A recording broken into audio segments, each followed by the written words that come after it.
In the short term, it's pretty common for the individuals in a group to be more competent than the total of the group because coordination is difficult and communication media change around the group. I'm thinking of when I was on a bowling league or in a bowling league.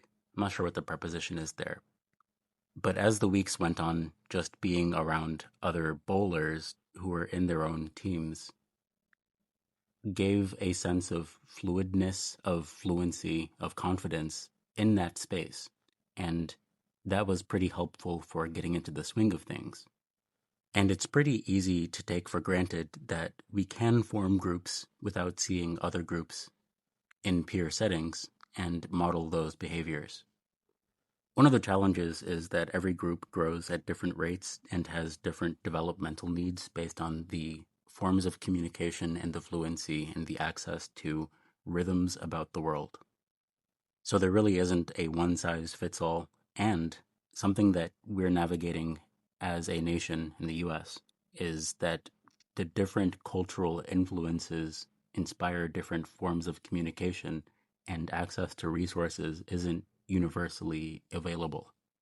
So I can recommend that you access the resources that have been helpful for me, and you can try to access those resources, and you might be met with an attitude of confusion, like, why are you here?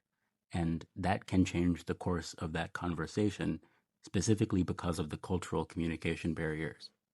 And this does depend on the part of the region of the US that you're in. I've noticed that Chicago has had a lot of cultural exposure, so it's pretty easy to communicate across cultures in Chicago, and that experience isn't universal. So speaking with people who are from different parts of the US, some things that seem just run of the mill to me are surprising or unusual to them. And also, likewise, some of the things that are pretty common for someone in a rural state to experience, I'm surprised by pretty frequently.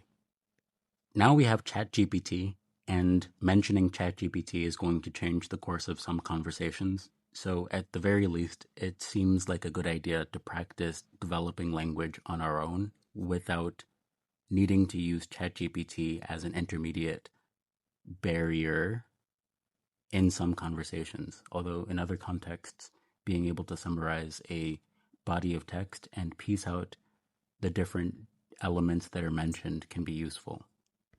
I make videos, and I'm probably going to post this video to TikTok and YouTube, and then Gemini can summarize that. So that is another dimension of communication that can be bridged now. I tend to edit my videos using CapCut. I pay for CapCut Pro every month, and it seems worthwhile because of the features, and it keeps my attention to edit the videos long enough to actually edit them.